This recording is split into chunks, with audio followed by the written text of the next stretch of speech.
Good morning, good morning, good morning, everyone. This is Dr. Herbert Harris, and I want to thank you for being a part of the Success Mentorship class today. This is Success Mentorship class number 416, and we have an incredible speaker today, Dr. Janie Canty-Mitchell, who is a retired professor and just an incredible person. I'm going to read her bio in a little while, but I want to just welcome everyone on YouTube, those on YouTube, and I think we have some on Instagram.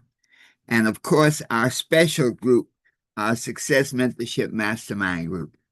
Also wanted to definitely thank a lot of, let me see, we have a lot of folks here, not good. Okay. I want to thank a lot of our supporters on our 82nd year legacy project. I just want to thank each and every one of you, and I'm going to list some names. And these are just special people, and I just want to acknowledge that you've supported our project. Jana Spalding, Joyce Christie, Herman Taylor, Janie Canty-Mitchell, Mary Harris, Sheila Balgobin, Ray Merritt, Yvonne Jackson, John Artis, Elsie Ozaka, Catherine Augustine, and Selma Farris. So just want to thank you all so very, very much. And check your email. There's a interesting, I just wanted to show our support and our thanks. So thank you. All right, folks, let me prepare us for our talk today. Let us sit straight up in our seats. Let's close our outer eyes. Open our inner eyes.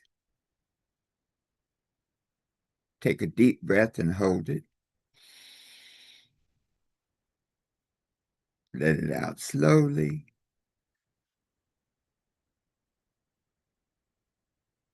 Take a deep breath and hold it.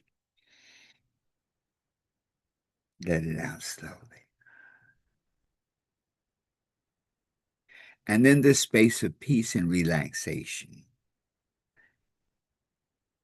I am at peace with myself. Let us affirm that.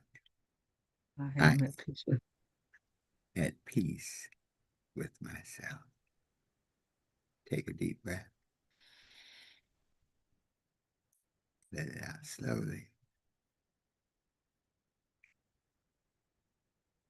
And in this state of peace and relaxation, my mind is open, receptive, and ready to learn. Let us affirm that together. My mind is open, receptive, and ready to learn. Take a deep breath. Let it out slowly. So it is. All right. Let me, okay. Let me close this out as we often do. And here we go. Okay. And we are live.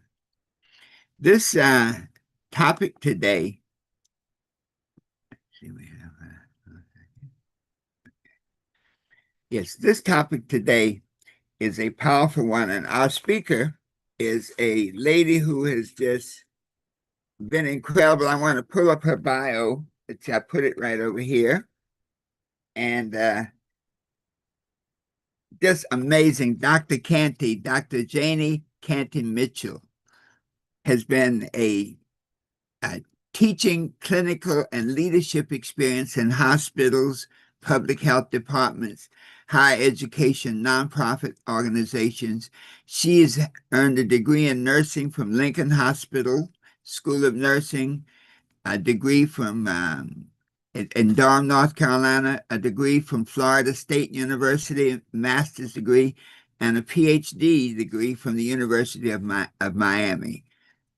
Her higher education experiences include assistant professor, tenured associate, full professor, endowed professor.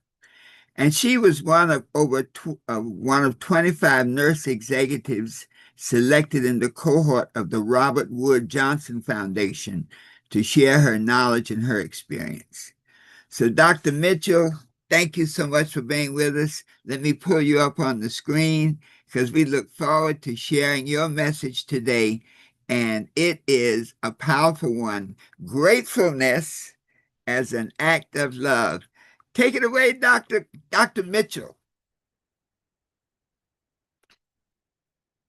Are you unmic yourself?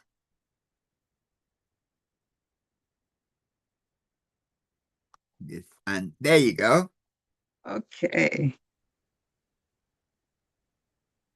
Good morning, everyone. Happy Valentine's Day again. I am grateful for each of you who present on the call today.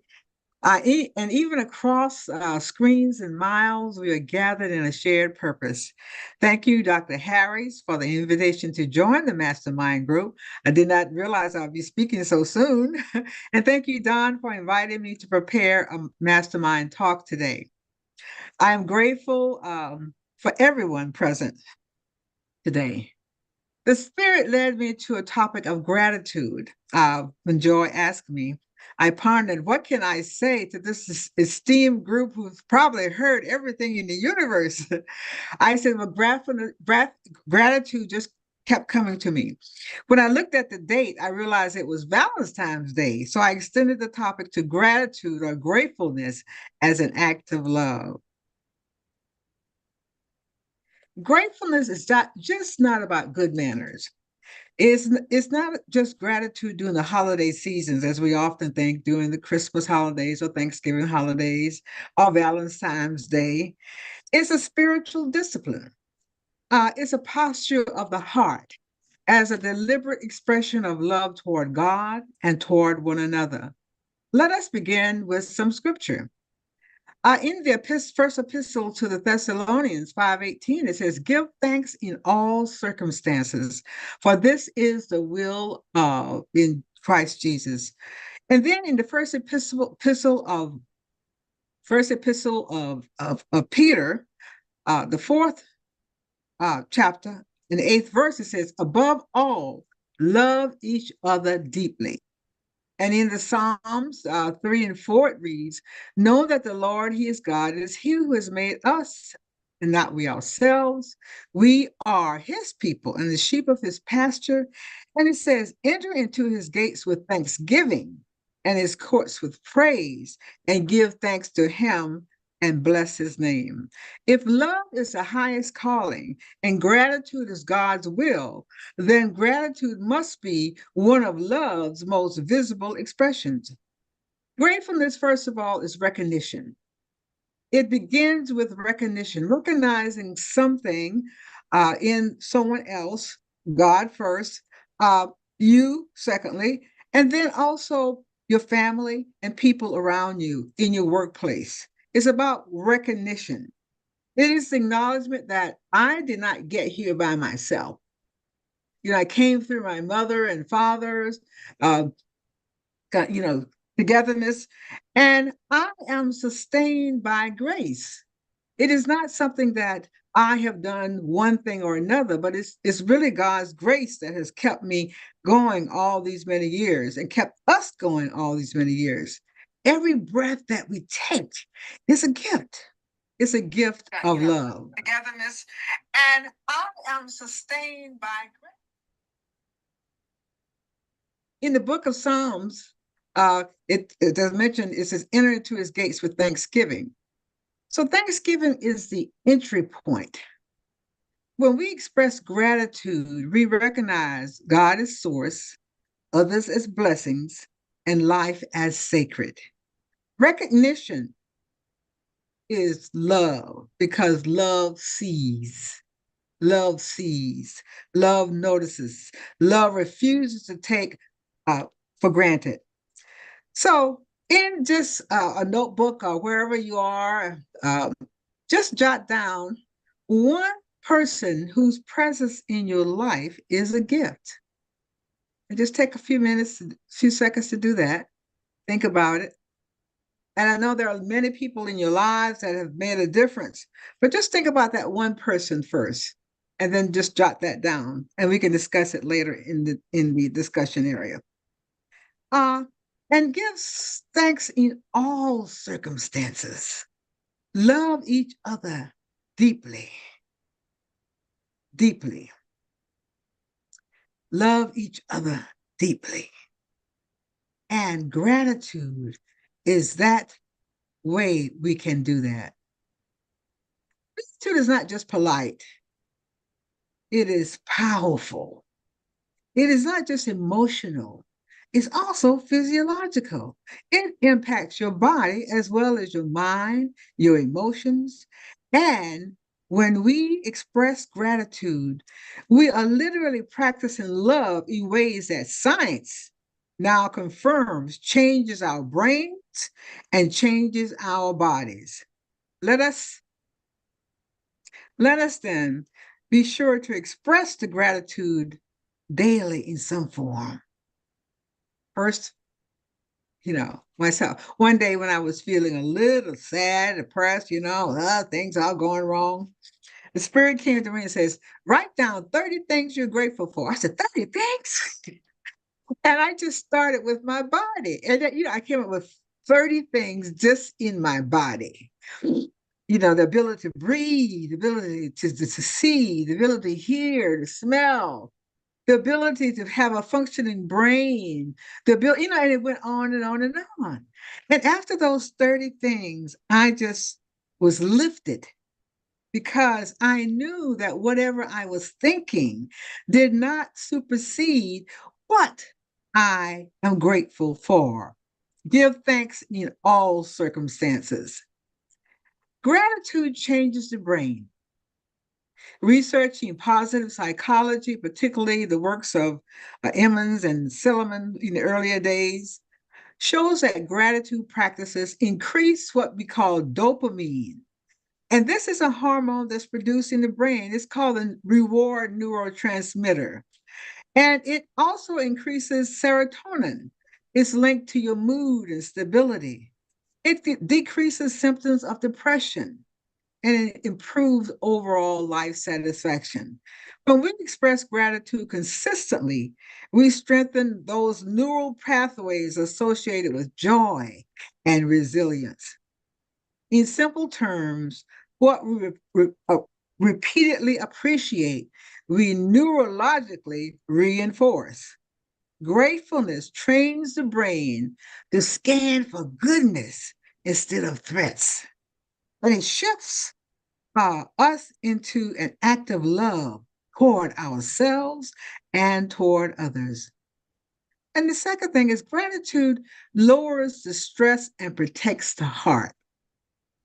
Studies from the University of California, Davis, and Harvard Medical School indicate that gratitude practices lower our cortisol, which is a stress hormone.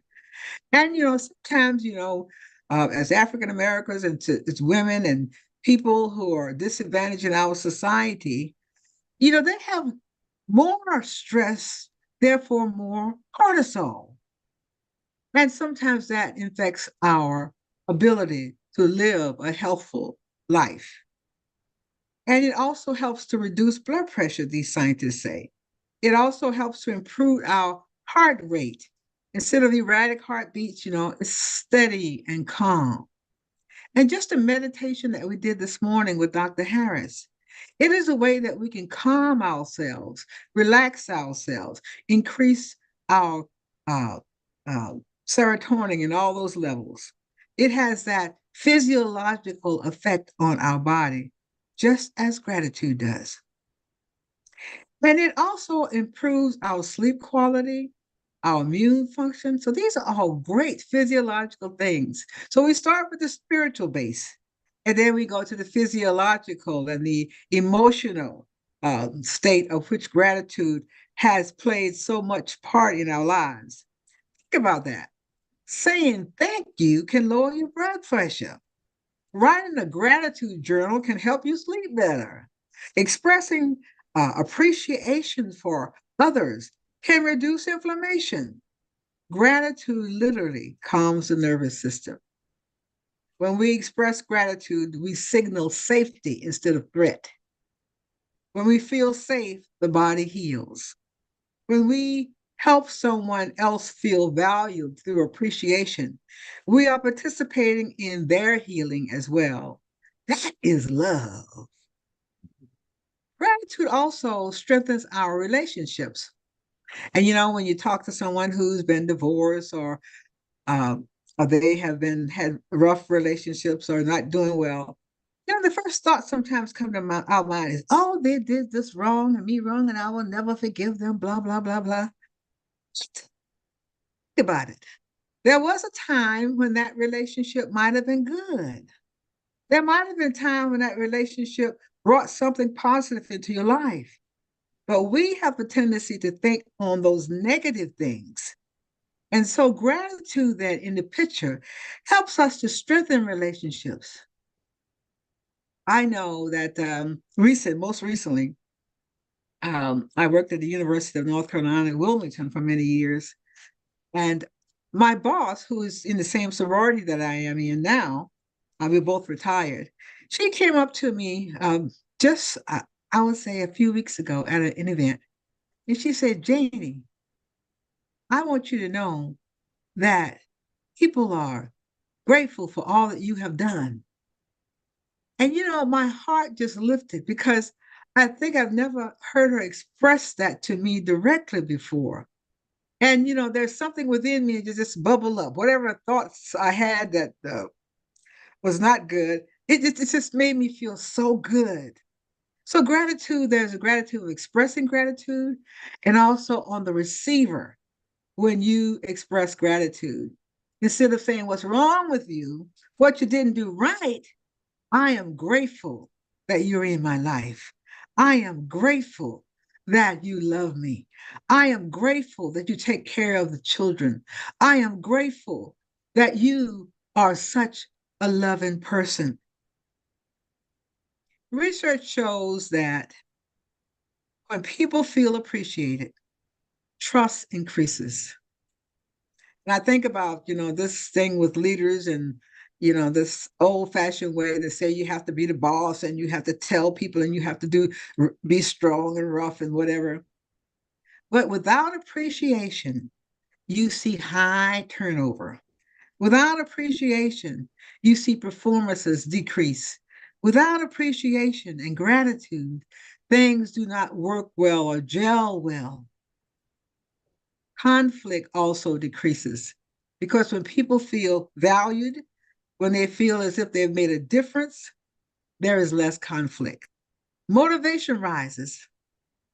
And sometimes a leader, when they're in a leadership position, giving gratitude, or not in a leadership position, giving gratitude helps develop greater emotional bonds. They deepen more. And motivation rises, productivity increases. So, a simple thing that you can say. And it says, just a simple thing like that. Money must be the reason people stay. No, people don't stay because of money. They stay because of the leader. They stay because of the leader. They stay because of the environment they're in, even in low salary jobs. Receiving gratitude activates areas of the brain associated with social bonding. It communicates to people, I see you. You matter. What you did made a difference. In a culture where criticism, as is now, is loud and appreciation is rare, gratitude becomes radical love. Gratitude becomes radical love. And in our state and nation today, it would be nice sometimes to hear some gratitude from our leaders, in all levels. Gratitude not just for the people who are doing something special, but gratitude for the people who do the mundane things of the job where it's not recognized, but they keep that ship going. They keep that motor running within the organization. How can we, and just write down one thing maybe on your paper, How can we help to change this narrative of criticizing? How can we improve this status of appreciation, of gratitude, so that we can show that gratitude is an act of love, not hate? So think about the last time someone sincerely thanked you. How did it make you feel? You can jot those down and we can talk about it later. Did you feel more connected? Did you feel more energized? Did you feel more valued? The feeling is not accidental. It is that biological and emotional affirmation that makes a difference to make you feel connected, loved, appreciated. The other thing is gratitude reduces anxiety and depression. Mental health research consistently shows that gratitude interventions increase ruminations. And what do I mean by that? Sometimes in a day you think about the same old thoughts over and over, kept going over and over, over and over and over and over. And gratitude breaks that cycle of ruminating about the same things over and over.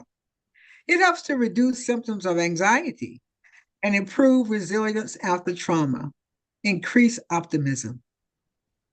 I remember one time when I was transitioning from North Carolina after finishing nursing school to going to Gainesville, Florida, where my sister lived. And, I was ruminating about different things, of course, changing environment. And in the airport, there was this little tiny little book, The, the Power of Positive Thinking. And when I read that book, it's like, whoa, it is like shifting that rumination a little bit into what could go wrong or what might go wrong, or am I qualified enough, or am I doing the right thing, or am I doing this or that or the other?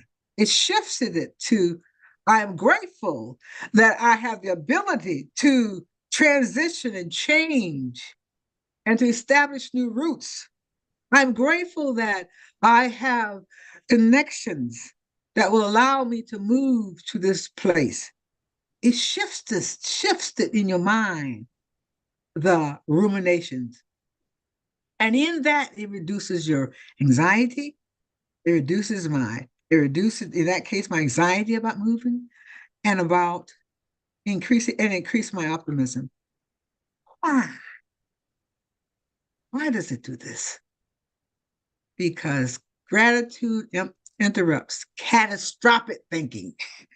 And we all have been in those situations in our life at one point or another, that thinking over and over about something, it causes us to be anxious because we think about it, whether it's finances, whether it's, economics, whether it's relational problems, or whether it's our children.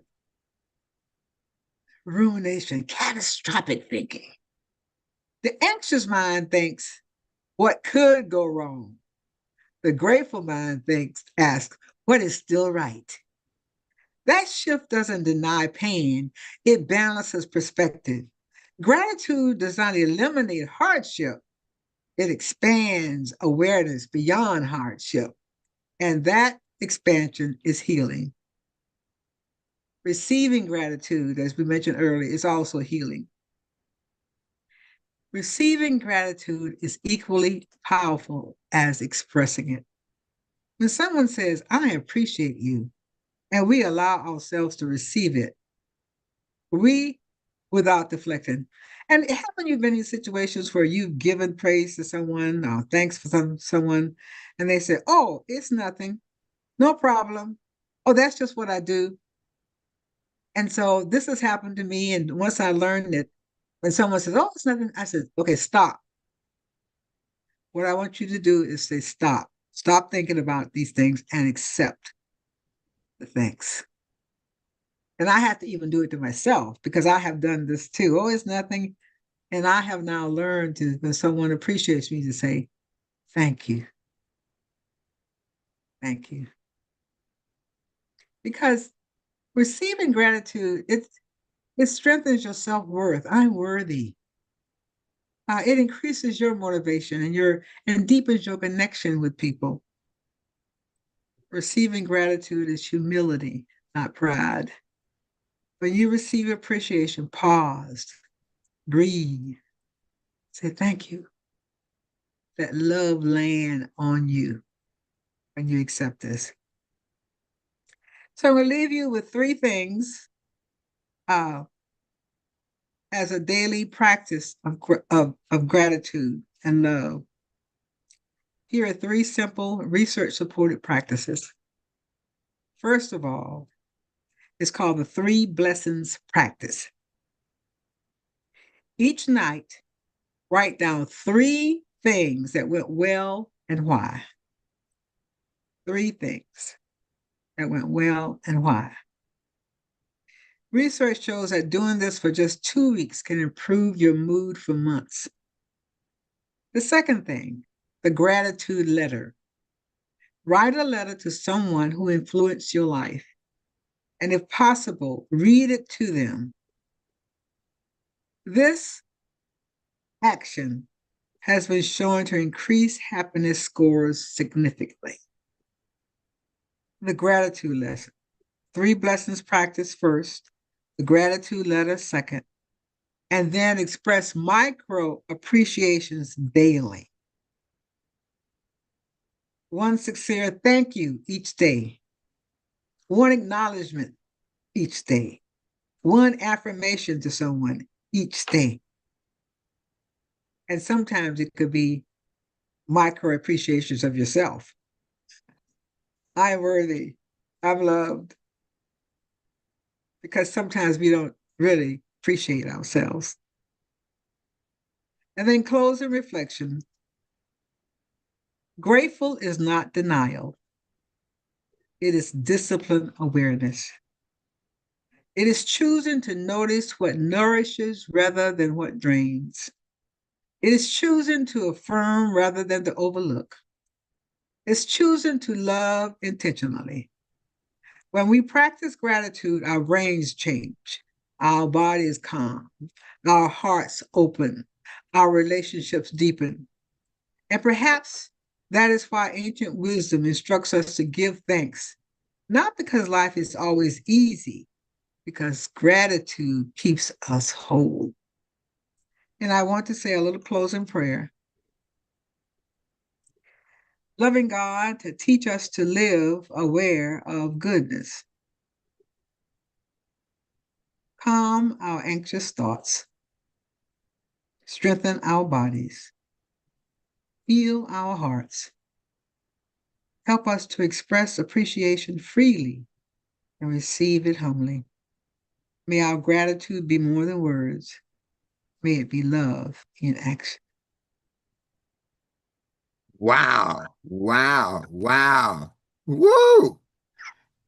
Let me add myself up here. Dr. Canty, that was amazing. You know, it's so beautiful to hear what we might call practice that is supported by research, that is supported by the you might say the scientific community. You know, we feel things, but to know that all of those things that we feel are tied in with physiological things in our body. Wow, wow. Doc, you know, what you shared today really puts gratitude up there as one of the power tools. You know, one of those power tools that can dig you out of wherever you are. If you're in quicksand, you give thanks, you be grateful for the experience and you'll get out of it. I Yeah. just picked up so much as you said, gratitude is an act of love. And you said something very powerful. Gratitude is an act of love for yourself. Ooh, I'm telling you, I can't wait for the discussion, Doc. Thank you, thank you, thank you. Wow, wow.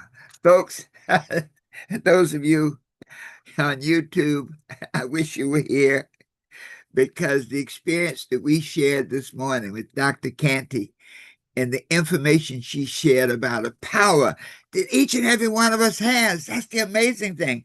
You don't have to go to school to learn how to be grateful. You don't have to have money to learn how to be grateful, but you can use gratitude as that power tool to open up all sorts of good things for you and for your family and for your life.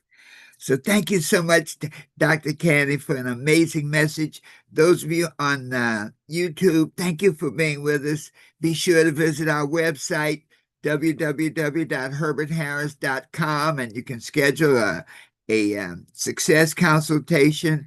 Visit our GoFundMe site, herbertharris.info, and learn more about our legacy. Our legacy, I'll call it success building project. And, Dr. Canty, you're an example of that. There's so much wisdom among the people you know, people right on this program today. There's so much wisdom, and each of us has like just this pocket full of diamonds to share.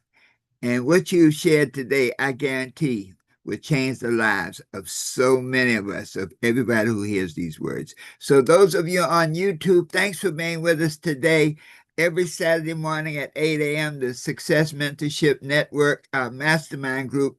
Be sure to tune in so that you can be what you want to be, do what you want to do, and have anything you desire, always knowing that the best is yet to come. And so it is.